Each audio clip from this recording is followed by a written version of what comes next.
पढ़ेंगे absorption and translocation of mineral salt in plants. ठीक है, मतलब प्लांट्स मिनरल सॉल्ट को कैसे एब्सॉर्ब करते हैं। प्लांट्स वाटर एंड मिनरल्स दोनों को जाइलम से एब्सॉर्ब करते हैं रूट्स के द्वारा। ठीक है, हम लोग पहले पढ़े हैं वाटर एब्सॉर्प्शन भी जाइलम से करते हैं, रूट्स करते हैं, और मिनरल एब्सॉर्प्शन भी उसी के साथ ही होता है। ठीक है, और प्लाज्मा मेम्ब्रेन जो होता है वो सिलेक्टिव परमेबल होता है। प्लाज्मा मेम्ब्रेन सब आयंस के लिए सब आयंस को अंदर जाने नहीं देता है। ठीक है, कुछ सिलेक्टिव आयंस को ही अंदर जाने देते हैं। तो हम देखेंगे mechanism of mineral salt absorption. ठीक है, दो टाइप से मिनरल एब्सॉर्प्शन होता है, एक एक्टिव एब्सॉर्प्शन, दूसरा पैसिव एब्सॉर्प्शन। ठीक है, वो हम लोग पढ़े थे। एक्टिव एब्सॉर्प्शन किसको बोला जाता है? जब लिविंग सेल की मेटाबॉलिक एक्टिविटीज से जो एनर्जी निकलती है, उस एनर्जी से जब प्लांट वाटर एब्जॉर्ब होता है उसको हम बोलेंगे एक्टिव एब्सॉर्प्शन। रेस्पिरेशन रेट जितना ज़्यादा होता है। पैसिव एब्सॉर्प्शन किसको बोलेंगे? जो कि जितना ज़्यादा ट्रांसपिरेशन होगा उतना ज़्यादा ऊपर की ओर वाटर एंड मिनरल्स चढ़ जाता है, उसको हम क्या बोलेंगे? Passive absorption. मतलब metabolic activities and living cells का कोई रोल इसमें नहीं रहता। ठीक है, अब हम देखेंगे कुछ थ्योरीज। बहुत सारे साइंटिस्ट इसको प्रूव करने के लिए अलग अलग थ्योरीज दिए। पैसिव एब्सॉर्प्शन में 3-4 थ्योरी है। ठीक है, सबसे पहला है मास फ्लो हाइपोथेसिस। मास फ्लो हाइपोथेसिस दिए थे क्रैमर, रासेल एंड बार्बर। ये तीनों साइंटिस्ट मास फ्लो हाइपोथेसिस बनाए थे। ठीक है, उसके हिसाब से जितना ज़्यादा ट्रांसपिरेशन होता है उतने स्पीड में वाटर एंड मिनरल्स ऊपर की ओर चढ़ जाता है। एक फ्लो के साथ ऊपर चढ़ जाते हैं। ठीक है, या आयंस इस टाइप से मास फ्लो मतलब जितना ट्रांसपिरेशन रेट बढ़ेगा उतना ज़्यादा वाटर एंड मिनरल का एब्सॉर्प्शन होगा। सेकेंड है डिफ्यूजन हाइपोथेसिस। डिफ्यूजन हाइपोथेसिस में बहुत सारे आयंस जो है डिफ्यूज हो जाते हैं रूट्स के अंदर, ऐसा माना जाता है। ठीक है, डिफ्यूजन मतलब जैसे हाई कॉन्सेंट्रेशन से लो कॉन्सेंट्रेशन की ओर जाना, कॉन्सेंट्रेशन ग्रेडियंट के साथ जाना। ठीक है, जो होता है हाई कॉन्सेंट्रेशन से लो कॉन्सेंट्रेशन की ओर मिनरल्स एंड वाटर का जो मूवमेंट होता है उसको बोला जाता है डिफ्यूजन। तो इसको इस हाइपोथेसिस के हिसाब से आयंस का जो मूवमेंट होता है वो डिफ्यूजन से होता है। ठीक है, अब हम देखेंगे ion exchange theory. Ion exchange theory में ऐसा बोला गया है कि वाटर एंड मिनरल को एब्जॉर्ब किया जाता है आयंस के रूप में। ठीक है, आयंस में जैसे सेल मेम्ब्रेन है, सेल मेम्ब्रेन्स के बाहर पॉजिटिव आयन, बहुत सारे पॉजिटिव आयन वाले कंपाउंड रहता है और बहुत सारे नेगेटिव आयन वाले भी कंपाउंड्स रहते हैं। ठीक है, और अंदर भी बहुत सारे पॉजिटिव एंड नेगेटिव रहता है। तो ऐसा बोला जा रहा है कि पॉजिटिव के साथ एक्सचेंज हो जाता है और बाहर के पॉजिटिव अंदर के पॉजिटिव के साथ एक्सचेंज हो जाता है। इस टाइप से बाहर के आयंस जो है वो अंदर चला जाता है। ठीक है, एक ही टाइप के आयंस के साथ एक्सचेंज, पॉजिटिव के साथ पॉजिटिव, अंदर के पॉजिटिव का एक्सचेंज, बाहर के नेगेटिव के साथ अंदर के नेगेटिव का एक्सचेंज। इसको बोले कि आयन एक्सचेंज थ्योरी जो है उसका भी 2 थ्योरी दिया गया है। ठीक है, एक है कॉन्टैक्ट एक्सचेंज थ्योरी, दूसरा carbonic acid exchange theory. Contact exchange theory जो है इसमें ऐसा बोला गया है कि रूट्स का सेल वॉल होता है, ठीक है, उसमें इलेक्ट्रोस्टैटिकली एब्जॉर्ब होता है वाटर एंड मिनरल्स। रूट का जो लेयर होता है उससे इलेक्ट्रोस्टैटिकली एब्जॉर्ब होता है आयन। ठीक है, रूट का ये सेल है, रूट हेयर्स, और बाहर ये है सॉयल सॉल्यूशन। ठीक है, तो सॉयल सॉल्यूशन जो है उसमें आयंस, रूट्स के बाहर के आयंस और सॉयल सॉल्यूशन के आयंस दोनों टाइटली बंधे नहीं होते। टाइटली सॉयल सॉल्यूशन के आयंस जो है सॉयल के साथ टाइटली बंधे नहीं होते। रूट हेयर्स का जो आयंस है वो भी टाइटली बंधे नहीं होते। वो क्या करता है, बाहर की ओर ओवरलैप करते रहते हैं, यानी ऑसिलेट करते रहते हैं। ऑसिलेट मतलब हिलते रहते हैं, दोलन करते रहते हैं अपनी जगह में। ठीक है, दोलन करते करते क्या होता है, हाइड्रोजन आयन और पोटेशियम आयन के बीच में ओवरलैपिंग हो जाता है।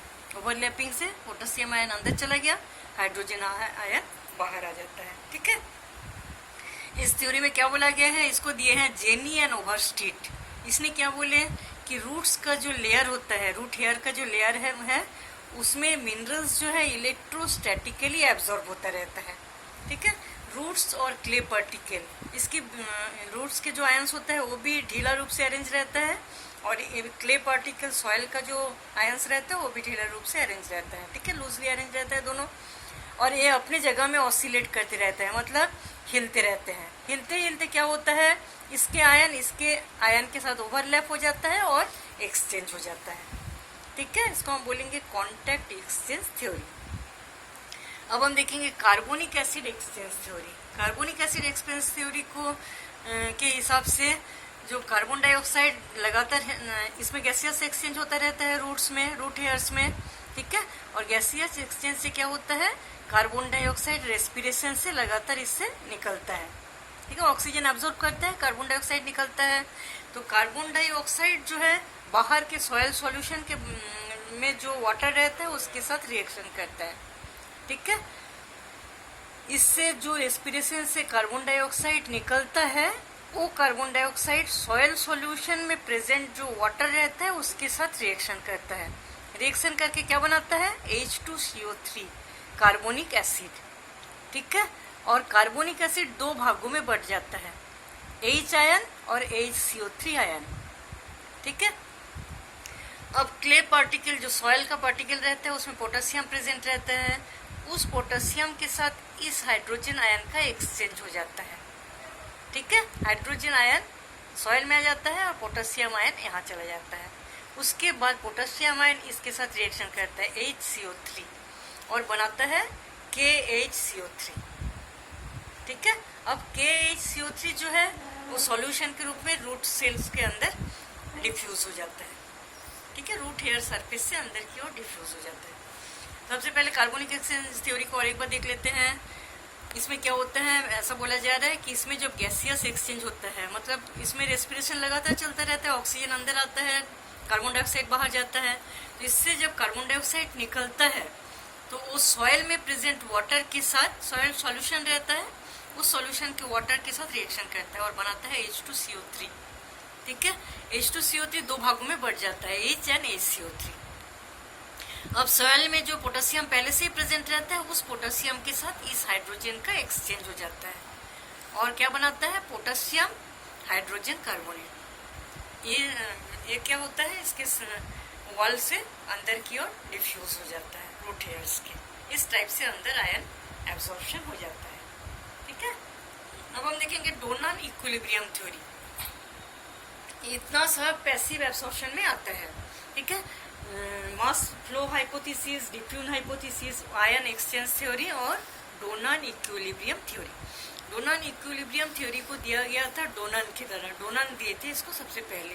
ठीक है, इस थ्योरी के हिसाब से बहुत सारे आयन जो है सेल मेम्ब्रेन के अंदर प्रेजेंट रहता है। इस सेल मेम्ब्रेन के बाहर का भाग है, सेल मेम्ब्रेन के अंदर का भाग है। ठीक है, अंदर के भाग में बहुत सारे आयन पहले से ही प्रेजेंट रहते हैं और सेल मेम्ब्रेन क्या रहता है, आयन के प्रति इम्परमेबल होता है।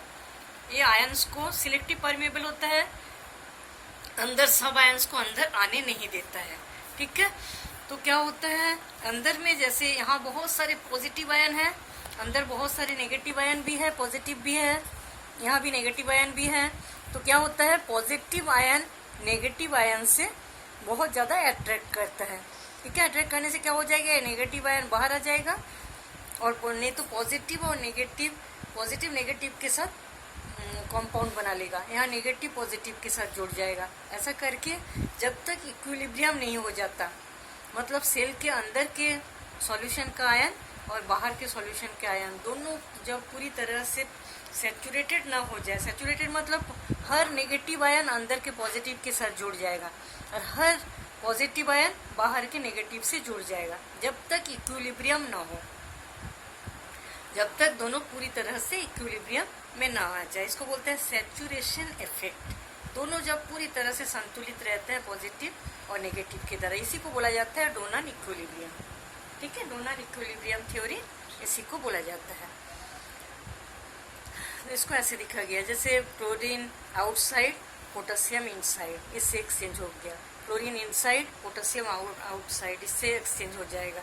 मतलब पॉजिटिव नेगेटिव एक साथ जुड़ जाता है और नेगेटिव पॉजिटिव एक साथ जुड़ जाता है। जब तक यहाँ पॉजिटिव रहेगा, अंदर नेगेटिव खाली रहेगा, पॉजिटिव नेगेटिव के साथ जुड़ता जाएगा।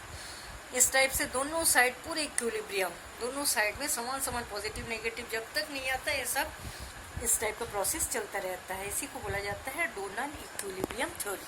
ठीक है, इस टाइप से पैसिव एब्सॉर्प्शन का जो थ्योरी है वो कंप्लीट हो जाता है। Mass flow hypothesis, diffusion hypothesis, ion exchange theory जिसमें दो है, contact exchange theory, carbonic acid exchange theory और डोनल इक्विलिब्रियम थ्योरी। ठीक है, अब हम देखेंगे active absorption, mechanism of active absorption.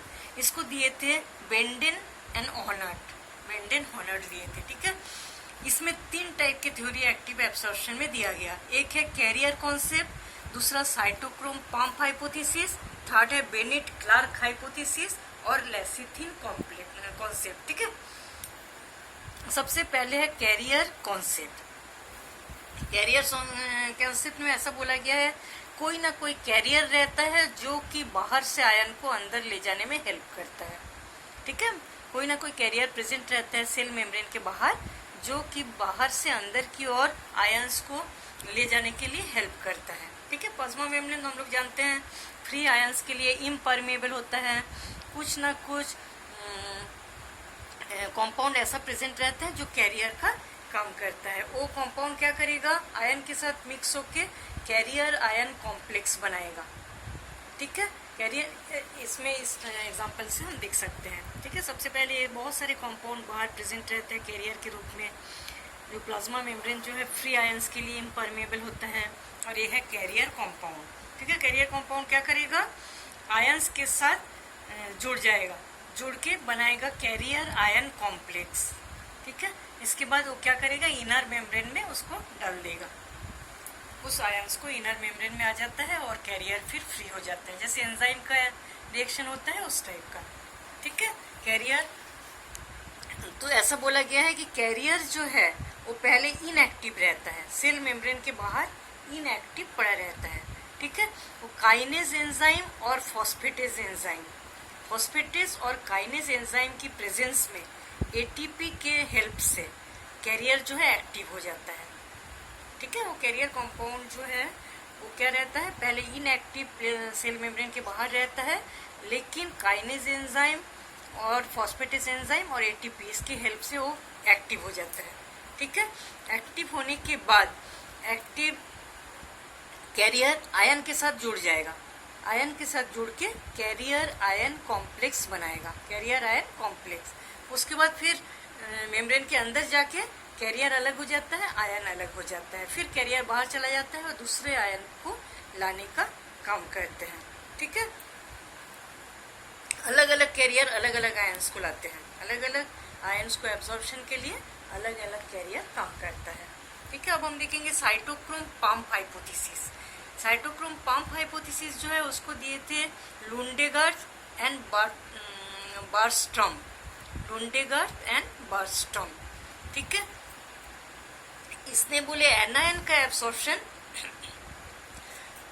सबसे ज्यादा होता है। ठीक है, एनायन एब्सॉर्प्शन और रेस्पिरेशन में बहुत ज्यादा रिलेशन रहता है। तो जितना ज्यादा एनायन का एब्सॉर्प्शन होगा उतना ज्यादा पैसिवली वो मतलब अक्रिय रूप में, निष्क्रिय रूप से केटायन का एब्सॉर्प्शन हो जाता है। सबसे पहले प्लांट्स को क्या किए, वाटर में डुबाए, वाटर में डुबाने के बाद क्या किए, सॉल्ट सॉल्यूशन में डुबा दिए। वाटर में डुबाने के बाद जब सॉल्ट सॉल्यूशन में डुबाया गया तब देखा गया कि रेस्पिरेशन रेट बहुत ज़्यादा बढ़ जाता है। ठीक है, प्लांट्स में रेस्पिरेशन का रेट बहुत ज़्यादा बढ़ जाता है। तो जितना ज़्यादा रेस्पिरेशन रेट बढ़ेगा उतना ज़्यादा सेल मेम्ब्रेन के बाहर जितने भी एनायन प्रेजेंट है वो अंदर एब्जॉर्ब हो जाएगा। ठीक है, तो रेस्पिरेशन रेट का एनायन एब्सॉर्प्शन के साथ बहुत ज़्यादा रिलेशन बताया गया। इसमें सबसे पहले हम देखेंगे ये है प्लाज्मा मेम्ब्रेन। प्लाज्मा मेम्ब्रेन के बाहर ऑक्सीडेशन रिडक्शन का रिएक्शन लगातार चलता रहता है, ऑक्सीडेशन रिडक्शन लगातार चलता रहता है। ठीक है, oxidised cytochrome oxidase, oxidise cytochrome oxidase enzyme plasma membrane के बाहर प्रेजेंट रहता है, जो क्या करता है इलेक्ट्रिकल ग्रेडियंट का काम करता है प्लाज्मा मेम्ब्रेन। ठीक है, इसमें ऑक्सीडेशन रिएक्शन लगातार होता रहता है इस एंजाइम के प्रेजेंस में, ऑक्सीडाइज साइटोक्रोम ऑक्सीडेज। ठीक है, तो ऑक्सीडेशन रिएक्शन होता है। ऑक्सीडेशन रिएक्शन से क्या होता है, एनायन जो है वो अंदर की ओर आ जाता है। ठीक है, एनायन अंदर आ गया तो अंदर डीहाइड्रोजिनेस एंजाइम प्रेजेंट रहते हैं, डीहाइड्रोजिनेस। ठीक है, डीहाइड्रोजिनेस एंजाइम क्या करेगा, जो भी कंपाउंड अंदर आता है आयन को एब्जॉर्ब करके उसको इलेक्ट्रॉन और प्रोटॉन दो भागों में बांट देता है। दो भागों में बांट दिया तो दोनों भागों में बांट देने के बाद इस यहाँ अंदर साइटोक्रोम साइकिल चलता रहता है। ठीक है, रेस्पिरेशन साइकिल जो है वो साइटोक्रोम पंप हाइपोथेसिस चलाता है। साइटोक्रोम पंप हाइपोथेसिस रेस्पिरेशन में चलता है। तो ये क्या करता है, इलेक्ट्रॉन और प्रोटॉन में चेंज करने के बाद ये साइटोक्रोम पंप में डाल देता है एनायन को साइटोक्रोम पंप साइकिल में डाल देते हैं। और साइटोक्रोम पंप जितना ज्यादा साइकिल चल रहा है तो एनायन भी उसके साथ साथ अंदर की ओर अंदर का पूरा साइकिल कंप्लीट करके बाहर निकल जाता है सेल मेम्ब्रेन के। ठीक है, और एक बार देख लेते हैं, जो सेल मेम्ब्रेन है इसके बाहर ऑक्सीडेशन रिडक्शन की रिएक्शन लगातार चलता रहता है। वहाँ एक एंजाइम प्रेजेंट रहता है जिसका नाम है oxidised cytochrome oxidase. Oxidised cytochrome oxidase वो क्या करेगा, उस आयन को एब्जॉर्ब कर लेगा, उस आयन को अंदर जाने के लिए हेल्प करेगा। ठीक है, वो कैरियर का काम करता है। तो साइटोक्रोम को अंदर ले जाके क्या करेगा, अंदर ले जाएगा। ले जाने के बाद वहाँ डीहाइड्रोजिनेस एंजाइम पहले से प्रेजेंट है, वो इलेक्ट्रॉन और प्रोटॉन दो भागों में बांट देगा। तो इस एनायन को इस साइटोक्रोम पंप हाइपोथेसिस जो चल रहा है उसमें डाल देता है। पूरी साइटोक्रोम पंप हाइपोथेसिस लगातार चलता है। चलने के बाद प्लाज्मा मेम्ब्रेन के अंदर इसको एब्सॉर्प्शन हो जाता है आयंस का। ठीक है, इसको हम बोलेंगे साइटोक्रोम पंप हाइपोथेसिस। इस टाइप से सॉल्ट का एब्सॉर्प्शन होता है साइटोक्रोम के द्वारा। साइटोक्रोम जो है वो कैरियर का काम कर रहा है इसमें। ठीक है, उसको अंदर से बाहर ला के डालने के लिए, आयंस को डालने के लिए वो साइटोक्रोम कैरियर का काम कर रहा है। अब हम देखेंगे बेनेट क्लार्क हाइपोथेसिस और लेसिथिन कॉन्सेप्ट। अलग अलग साइंटिस्ट अलग अलग थ्योरी दिए और बोले कि इस टाइप से एब्सॉर्प्शन होता है। तो इसमें हम देखेंगे, इसमें ऐसा बोला जा रहा है कि प्लाज्मा मेम्ब्रेन के बाहर जो कैरियर प्रेजेंट रहता है, जो कैरियर मेम्ब्रेन के बाहर रहता है वो प्रोटीन होता है, प्रोटीन के साथ जुड़ जाता है, जुड़ के फॉस्फेटाइडिक बॉन्ड, वो एक प्रोटीन होता है। ठीक है, ये प्लाज्मा मेम्ब्रेन है, इसके बाहर जो कैरियर होता है वो क्या होता है, एक प्रोटीन। वो फॉस्फेटाइड बॉन्ड से जुड़ा रहता है। प्रोटीन जो है फॉस्फेटाइड बॉन्ड से जुड़ा रहता है। तो एक एग्जांपल दिया गया है लेसिथिन। एक एग्जांपल दिया गया है लेसिथिन। लेसिथिन क्या होता है, एम्फोटेरिक। इसमें एम्फोटेरिक टाइप का कैरेक्टर पाया जाता है। एम्फोटेरिक में क्या होता है, एनायन एंड कैटायन दोनों को ट्रांसफर एक साथ कर सकते हैं। ठीक है, एम्फोटेरिक मतलब प्लस एंड माइनस दोनों को एक साथ ट्रांसफर कर सकते हैं। तो लेसिथिन में दो ग्रुप पाया जाता है, एक फॉस्फेट ग्रुप, एक कॉलिन ग्रुप। ठीक है, दो टाइप के ग्रुप पाया जाता है। तो प्लाज्मा मेम्ब्रेन के बाहर लेसिथिनेज एंजाइम की प्रेजेंस में इसका हाइड्रोलाइसिस हो जाता है। ठीक है, लेसिथिनेज एंजाइम के प्रेजेंस में प्लाज्मा मेम्ब्रेन में इसका हो जाता है हाइड्रोलाइसिस। हाइड्रोलाइसिस से दो भागों में बढ़ जाता है, एक बनता है phosphatidic acid plus choline, phosphatidic acid and choline बनता है। ठीक है, फिर choline acetylase enzyme plus ATP के साथ एटीपी की प्रेजेंस में बनाता है एसिटिल कॉलिन। एसिटिल कॉलिन फिर कॉलिन एस्टरेज एंजाइम की प्रेजेंस में बना देता है लेसिथिन। और लेसिथिन कैरियर है, वो फ्री हो जाता है और आयन अंदर आ जाता है। ठीक है, सबसे पहले हम देखेंगे लेसिथिन जो है उसमें एक फॉस्फेट ग्रुप रहता है, एक कॉलिन ग्रुप। और मेम्ब्रेन के बाहर जो है प्लाज्मा लेसिथिन रहता है। फिर लेसिथिनेज एंजाइम की प्रेजेंस में इसका हो जाता है हाइड्रोलाइसिस। हाइड्रोलाइसिस से दो चीज बनता है, फॉस्फेटाइडिक एसिड एंड कॉलिन। अब फॉस्फेटाइडिक एसिड एंड कॉलिन दोनों, Colin acetylase enzyme and ATP की हेल्प से बनाता है एसिटिल कॉलिन। एसिटिल कॉलिन फिर कॉलिन एस्टरेज एंजाइम के प्रेजेंस में बनाता है लेसिथिन। इस टाइप से लेसिथिन एक कैरियर का काम करता है और जो भी आयंस है वो एब्सॉर्ब हो जाता है प्लाज्मा मेम्ब्रेन के द्वारा। इस टाइप से मैकेनिज्म ऑफ एक्टिव एब्सॉर्प्शन जो है वो कंप्लीट हो जाता है।